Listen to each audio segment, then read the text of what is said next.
Hey, friends, and welcome to the podcast. On today's episode, Wendy Traschen. She is the tournament director of the Dow Great Lakes Bay Invitational. Golf is back, friends. We are doing events, and today we're talking about the LPGA. And my guest today on the podcast, Wendy Traschen, she is the tournament director of the Dow Great Lakes Bay Invitational. Wendy, it has been, 18 months since you and I spoke, so it is A, great to see you. B, I cannot wait to dive into this and talk about the event. How are you? I'm great, thank you. And as you can imagine, we're 5 weeks out and we are jumping in with both feet. So it's great. So, Wendy, before we talk about the event, which I can't wait to do, what's the last year been like, kind of figuring out if this was going to happen, and when did you know? And then, as somebody who is the tournament director, what does that do to your life?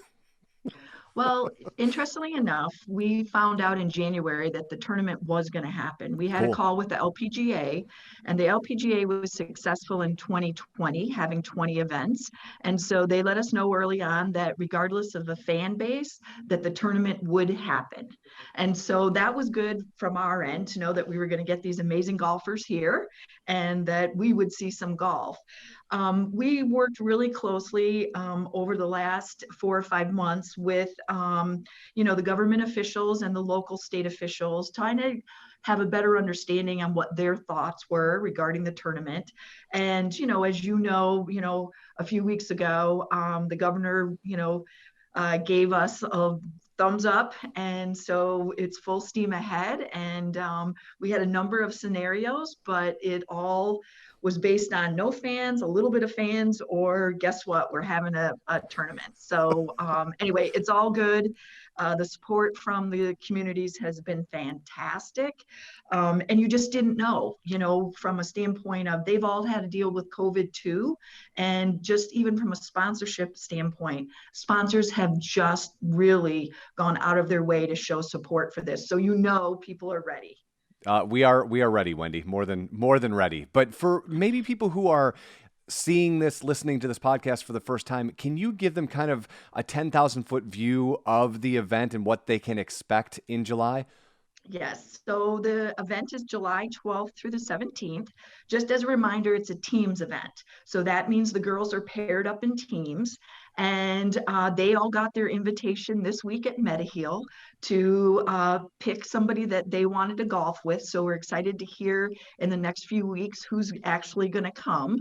There's a whole slew of things that happen during the tournament that are not just golf related. So when you think about activities for kids and all the putt and the first tee clinics, that all happens. We have an inclusion and diversity and equity event. We have a sustainability event. We have a pro-am that happens on Tuesday. And so that we're excited about that. And that is a lot of sponsors have shown interest in that. And so, you get to golf with a golf professional, who doesn't want anything more than that.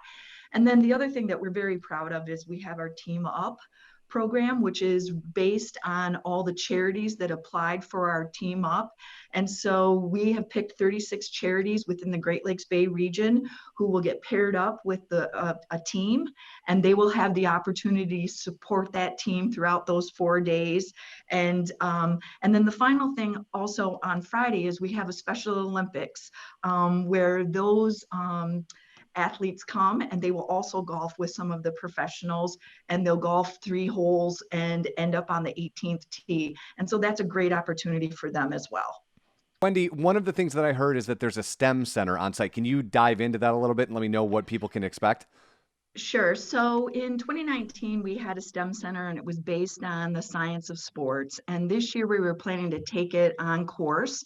And in 2019, we had about 2,000 children be able to come on course and go through it.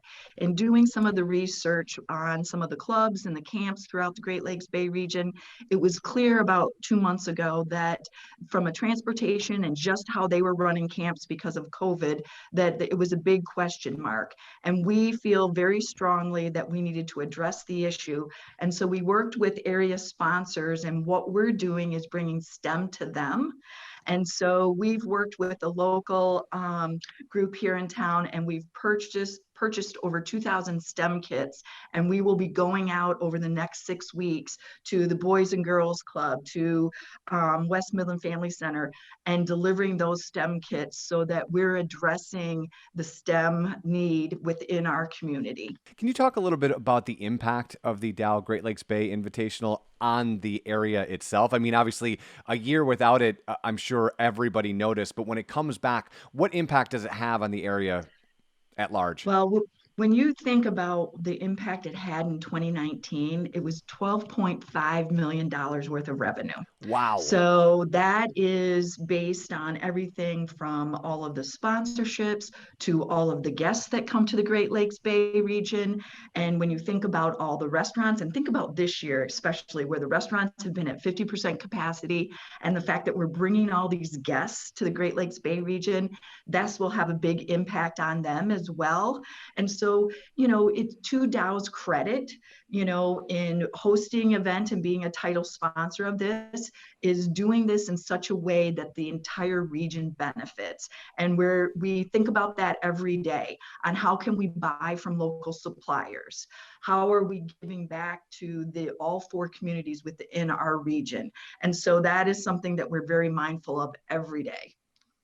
Very cool. And the last time you and I spoke, which was in 2019, it's hard to believe that, but the last time we spoke, we were celebrating the Geo Certification that the Invitational had in the 2019 season. Can you talk about that and the impact that will reflect in the 2021 event? Yes, so that it was a first for one of the LPGA events was to get Geo certified. And as you know, sustainability is a core part of Dow, within their values. And so taking a look at the certification and all of the different things you have to do and really kind of educating like all of the vendors and the country club on what does this mean, they have all embraced it. So they, took it to heart in 2019. We, of course, were awarded that Geo certification. So we want to be able to continue to move up on Sure. that. And we have taken a look at all of the things that maybe we didn't get a point for and figured out, all right, how do we need to work that in? And so, meeting with the country club early on and really talking to the chef about how do we buy local? Things that we couldn't buy local for in 2019, what do we do now?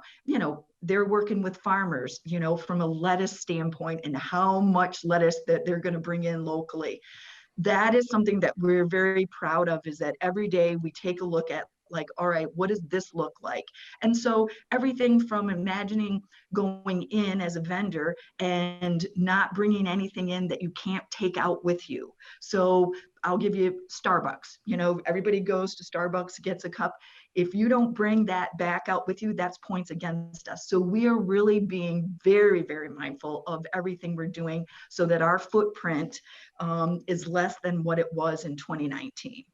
That is absolutely incredible. So, what can people expect as far as how do they get tickets? Where do they go? What's the best place for them? Because, as you said, the state of Michigan is ready to get out and do these things. And you saw it in 2020, as soon as we were allowed to kind of gather outdoors when that sort of released in summer, you saw a ton of people get introduced to the sport of golf because it was something we could do. And there's a renewed interest or even a first time interest in this sport. And if they want to go in July, how do they do that, Wendy?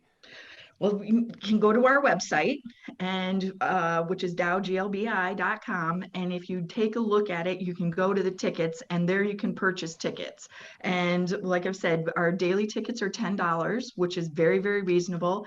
You can upgrade for the Eat Great Trail, which are 4 sites on the golf course. And that is really kind of getting a flavor of Michigan. And within the first day, we sold 2,000 tickets. So Oh, that is wow. another sign of the fact that people are raring to go.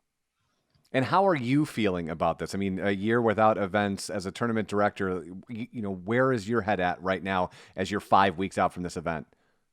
Well, I'm so proud of the fact that we actually get to have a full-fledged event. And I know that it has been a long time coming for our state.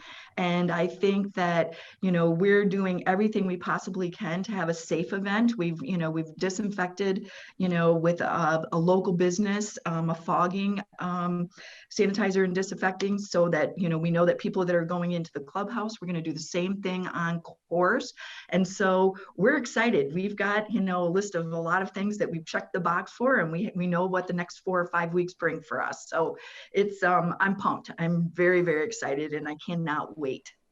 And we cannot wait either. Wendy Traschen, tournament director of the Dow Great Lakes Bay Invitational. My friend, it is so great to see you and be talking about an event with lots of people enjoying amazing LPGA golf.